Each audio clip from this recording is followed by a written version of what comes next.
Hello everybody, in this video I want to share with you some tips and tricks for Demeo, some cards that I really like and are very useful.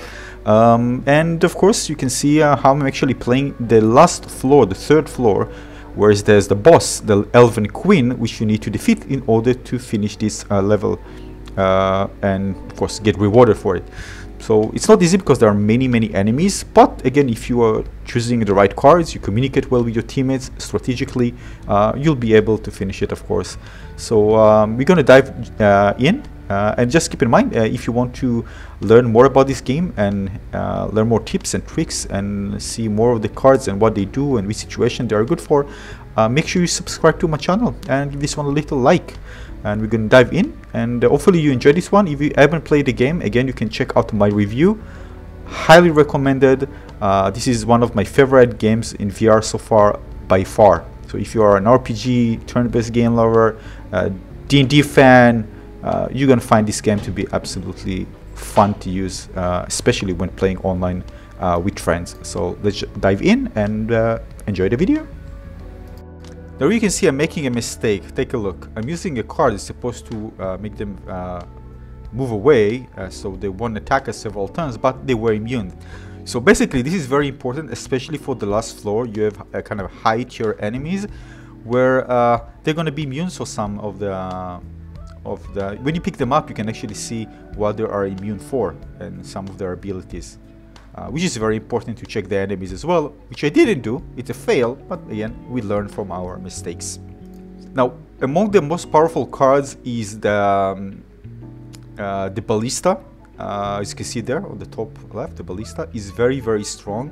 You just put it in a certain location and it will continue dealing enemies and lots of dealing damage to enemies. You don't have to put it at the same level. You can put it at the top and it's still going to deal damage to enemies below.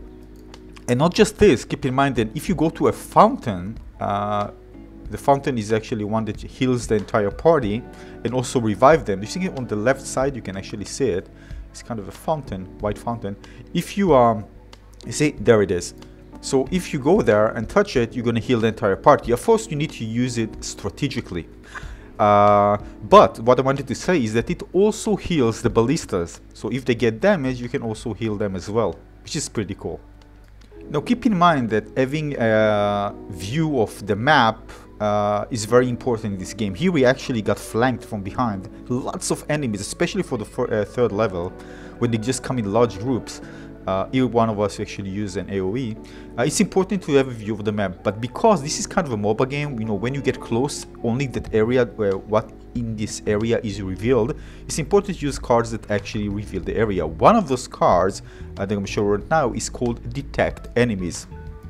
Yeah, it does what it suggests. As you can see, a beacon that temporarily reveals all enemies in its sight. So there's a way to, I think there's even more, but I don't remember if I came across, or maybe I haven't found another card that helps with this. But this is really good for actually revealing enemies in the area. So when you put it ahead of time in a certain location, you're going to see which enemies are and then focus your strategies with your team differently. So a very important card as well. Now, one of my favorite cards, especially for the boss and when you are kind of surrounded with really tough high tier enemies, is one that can actually make you invulnerable for damage for 3 turns, which is insane, of course. For what?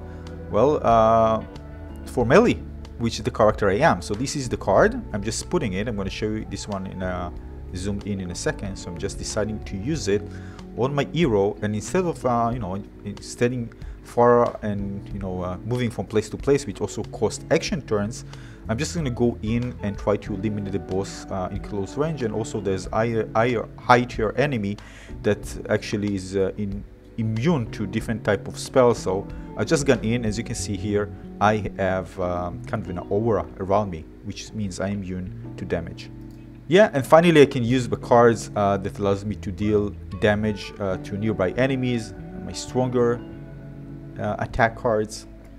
So this is a nice combination of both. There's some combos you can do, even with friends, of course, depends on the cards they have. So here you can see I lighted in yellow. The Adamant Potion makes you invulnerable for 3 turns. Probably one of the most powerful cards that I've seen in the game right now. Of course, it's not just for melee, because if you are surrounded with enemies in your range, well, you can still use it. And this gives you enough time to be invulnerable and still deal damage to enemies. But this is very good, especially when you get damage from the queen or at your enemies, where I'm actually located with my melee character. Now keep in mind that the game ends when you eliminate the boss, the queen. So as you can see, this is the Elven Queen, this is the boss. I wish there was kind of more dramatic entry and voice instead of just getting there and just seeing it part of the enemies. In my opinion, that can be improved. So you know, you're fighting a boss, make it more exciting. So this is one thing that I want to see improved. So yeah, so basically you need to eliminate her, and once you eliminate her, actually you finish this 3-floor campaign level. Now it's very important that you communicate with your teammates, because you can combo things. For example, they can put, for example, freeze on the queen. So when you hit her with your melee, you can actually deal that extra damage. So even if you do, for example, one of the spells that your teammates can do is like weaken enemies. So if they weaken the enemy, you're still going to deal this extra damage when you hit with your melee character or any other thing. Even if it's, for example, poison, and you want to kind of put poison there in this area from a range, but keep in mind probably one of your teammates shouldn't be there when the poison actually triggers. And also the poison effect can actually spread, it actually spreads for 3 turns, so keep in mind when you're actually using it. But of course, as you can see there, I have invulnerability, so I don't care what's happening. I'm just dealing as much damage as possible, trying to maximize it by communicating with my teammates.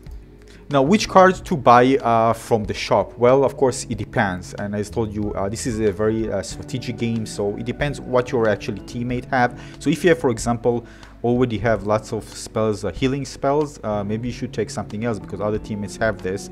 But I actually took quite a few of the healing spells, and I'm going to show you them right now.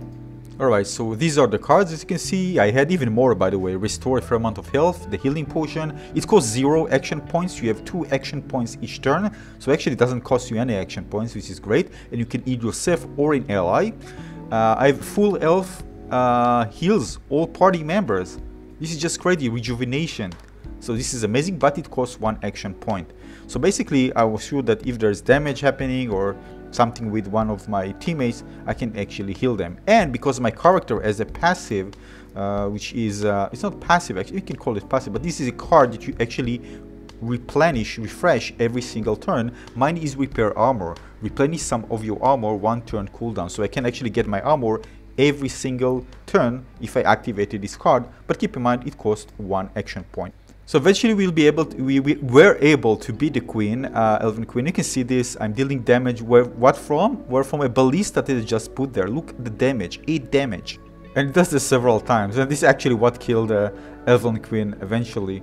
It was amazing play. We actually played close to 3 hours, 2 hours and 40 minutes, because we tried to explore everything. So I mean, I just can't believe that I just play with random people so much time. It's amazing. But some actually dropped, but not too many, and disconnected several times. Hopefully this can be improved, but again, considering how much time we actually played, it wasn't that bad. But I always can go back to the game again if I'm out. Yeah, so this is it. I hope you enjoyed those tips and seeing the boss fight at the 3rd level.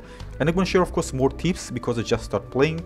And as I explore the game, cards that I enjoy playing. And of course, I'm going to play with different type of classes. And of course, try to get better in the game. As you can see here, this is the end. We're going to get experience points. We unlock new stuff. It was amazing. So this is it for this video. Consider subscribing to my channel, give this one a like, and I'll see you soon on the next video. Thanks for watching, everyone. Cheers, bye bye.